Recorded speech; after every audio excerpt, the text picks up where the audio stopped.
You're still muted.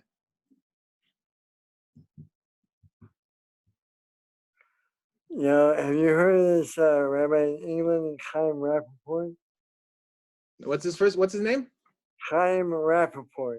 No, I haven't heard him. He's a Lubavitcher who's talks about the modern Orthodox approach to homosexuality.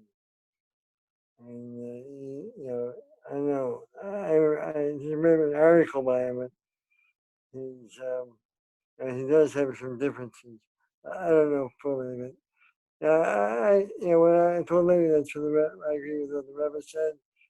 I like your line about if it be genetic, they disappear. So, but that's because that's what Lady was saying. That some people are born this way. I mean, maybe they are born this way, but that's not the majority. I mean, it could be that I guess in times of Gemara they talk about people who are born hermaphrodite, things like that. So these people are not born hermaphrodites. Hermaphrodites means they're born with both the sexual organs, or they're born with some sort of self reproductive ability. But this is not these people are. These are normal, full-bodied human beings.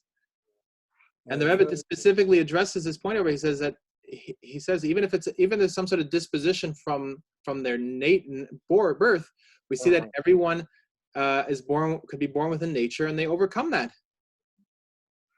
They were saying that the conversion therapy of trying to treat all these homosexuals has not proven anything, and it has not been successful. I mean, this is what Rappaport's arguing? No. Well, I don't know Rappaport, but Levy said that's what a lot of people in her trying to against homosexuality.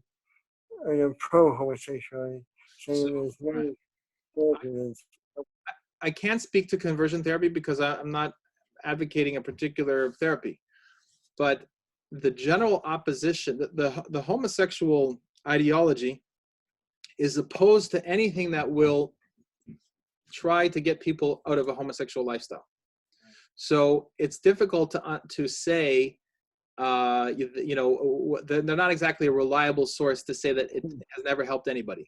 And number two is that what I have spoken to people who've worked in this area, and it's clear that it does help people.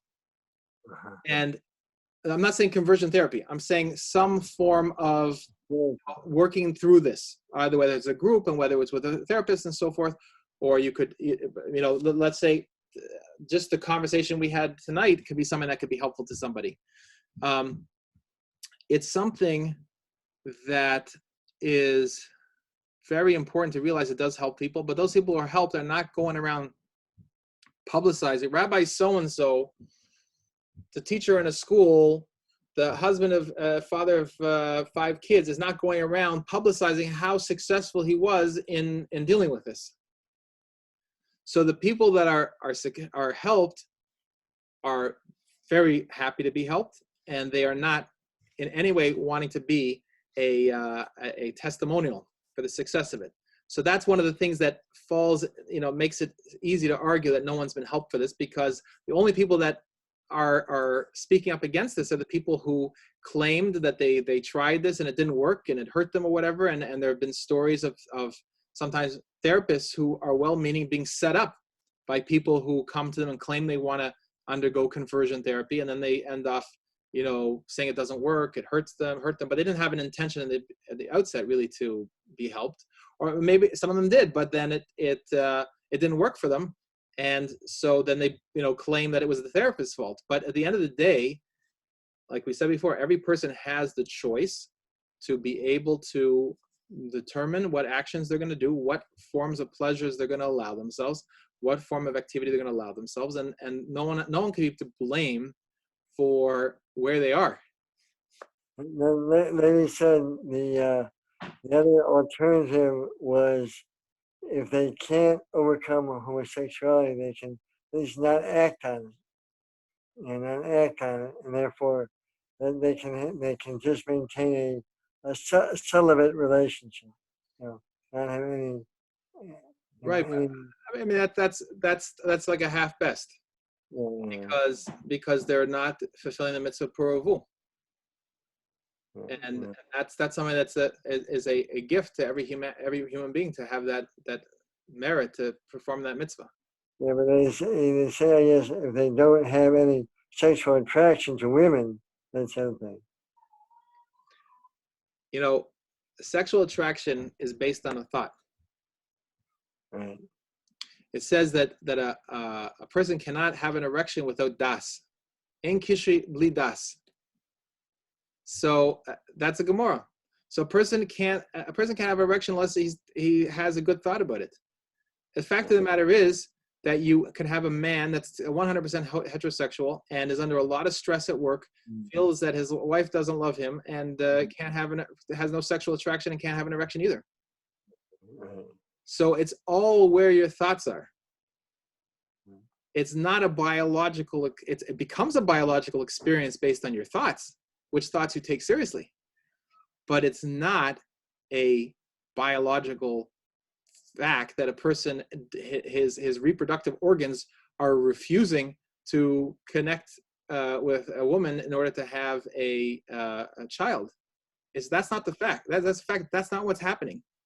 Nothing would make his body happier than to have a child.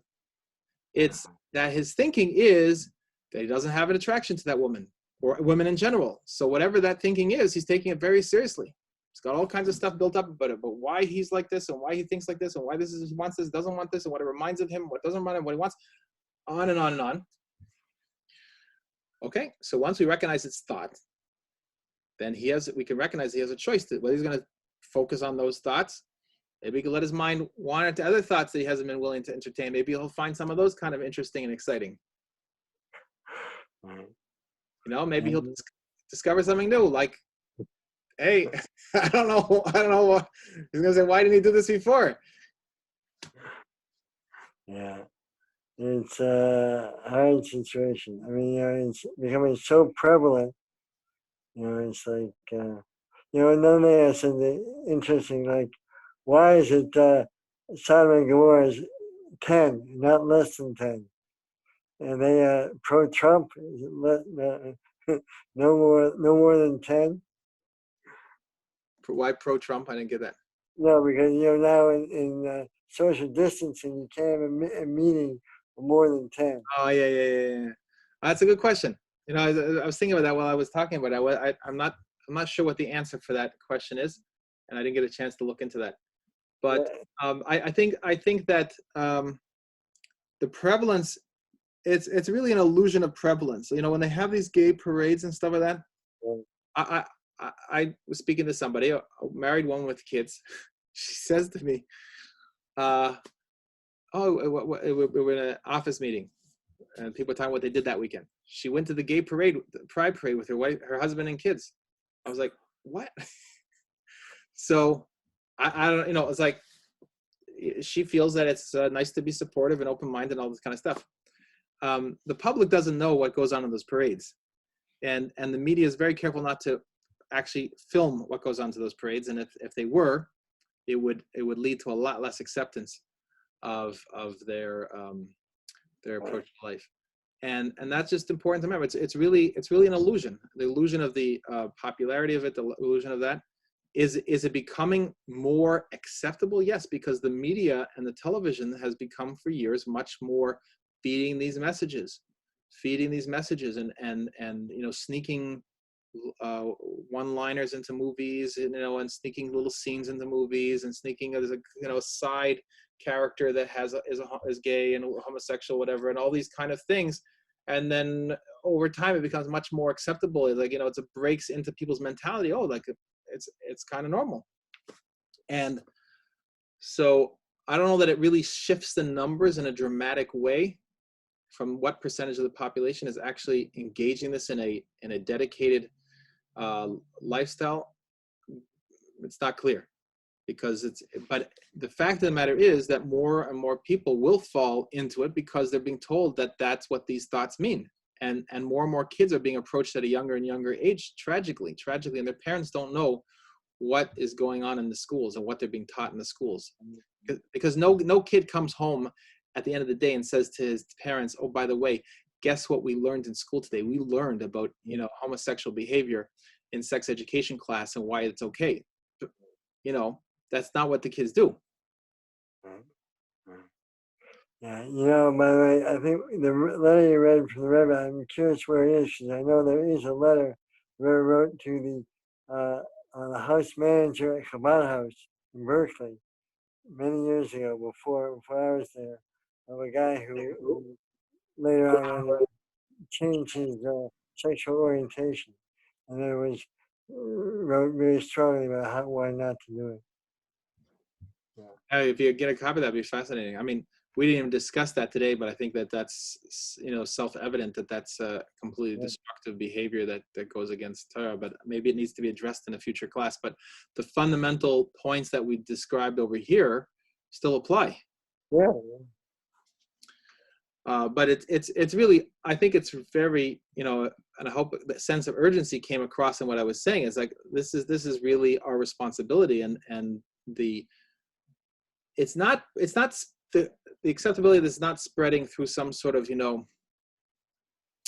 natural progressive awakening of the population. There's a actual that's the problem. That's the problem.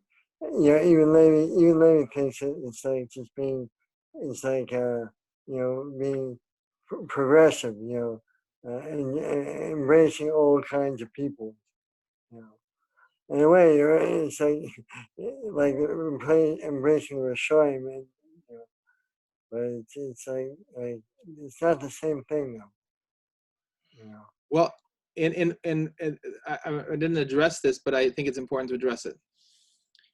That with everything, and maybe I'll add this as a comment to the end of the class to make this point clear.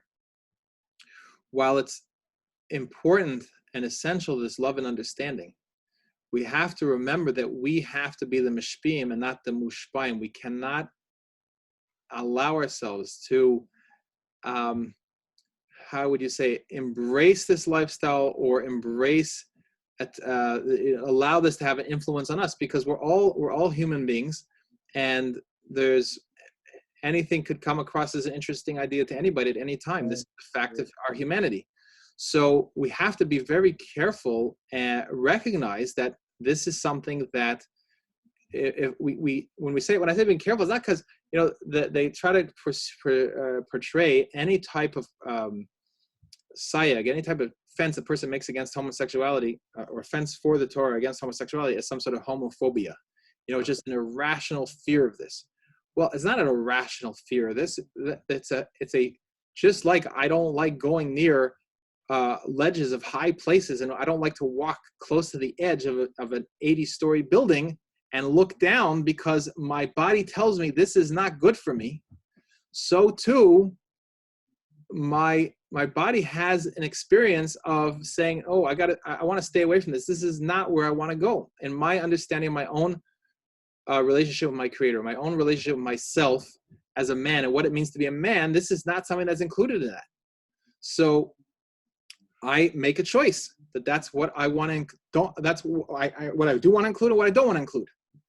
So I don't hang around people that swear. I don't hang around people that mock other people. I don't hang around cynical people. I don't hang around people that are figuring out ways to trick the government or trick the banks or to take something that doesn't belong to them. I don't hang around those people. Do I believe that they're beautiful human beings and that they should live in God's image, and we should reach out to them and teach them the Shabbat mitzvahs and let them know their lives are worth more than this? Absolutely, 100%. But I'm not hanging around them on a social basis. This is not where I want to go in my life. I know that if I sit around with crass people who speak foul language, it will rub off on me. I could wear 3 hats on my head and 5 gartels. It will have an effect on me. So that's why it's very important. I have to choose who I spend my time with, and I have to choose the nature of the engagement that I have with a person that is having this type of experience. And I have to also be careful that what I'm going to expose my children to, because this is something, if you have a Chabad house and you're going to say, okay, I'm bringing to the Chabad house boys and girls and they're singles, it's still, you don't want to show your kids a promiscuous lifestyle, but at the same time, at least it's boys and girls. But if you're showing them something that is going to lead them astray, then you have to recognize that that's not where you want to let them go. Why? Because your puravu includes the way your children are going. It's not just, it doesn't just end when they get born or when they get married. My puravu is for all generations, and I have to set my children and grandchildren, great-grandchildren, on all generations on a solid foundation of relationship with their creator and love and service for humanity. So that's my responsibility. So I have to make sure that I am careful with myself and careful with my family and other people, what I am engaging with, how I'm engaging with it, and what the circumstances are. So to go back to the point, person has to be extremely, extremely aware of this, has to be aware of this, and has to be aware of what, let's say if a person is going to go in a situation, they have to speak the message with love, and they also have to be cognizant of the degree to which those people are willing to accept the message at that point in time, and to what degree they are trying to influence and recruit other people. And it's all, we have to understand that Avram Avinu did not move into Sodom and Gomorrah. It was Lot that moved into Sodom and Gomorrah. And as much as Avram wanted to reach them, and as much as Avram was willing to take them as feed them, and if they came by, and as much as he was willing to plead for their well-being, he was not moving into these places. And don't forget, he was also went ahead and he saved this whole city. I didn't mention this before. He saved the whole city from the kings that came and attacked it and took them to captivity. He's the one that redeemed them, and they came back to Sodom and Gomorrah because of his Mesiras Nefesh for saving all of them. So, but he didn't move there because you have to make sure your environment is an environment that is uplifting and is leading you in the right direction, and that you have the ability to influence that environment to go even higher. That's essential. That's really essential, and I'm gonna append this to the video because I didn't address that point. But you're still recording now. Yeah, I'm still recording. But I'm saying I had stopped it to start a new video just to help the editing later on. But this is really, really, really a critical point. And so if it comes to a situation where a person is going to be exposing themselves to that, they have to be cautious and of what kind of influence it has on them. I really like to have maybe see the video or talk to you. You should at least see the video. Okay. Yeah, I'll give it to. Can I give him this section also with the questions? Yeah, fine. Okay. Okay. I gotta go, but it's been terrific. It's only 6:43 there. The day's still early. It's not even sunset. I got a minion I gotta go to. Oh, good for you. I'm so happy for you. 2 million, and then we have a Gemara, and then we have tonight we have a Lag Bomer celebration. Okay, yeah, I'm gonna set all these papers on fire behind me shortly. So we have a virtual fire. And Zian, I love you. Thank you so much for being here, and really, really happy to continue this conversation with you. Okay, that's good. Yeah, I think lady is what I really want to have here. It's very good, very good. Okay, beautiful. Right. Thank you. Have a good night. Zagazin.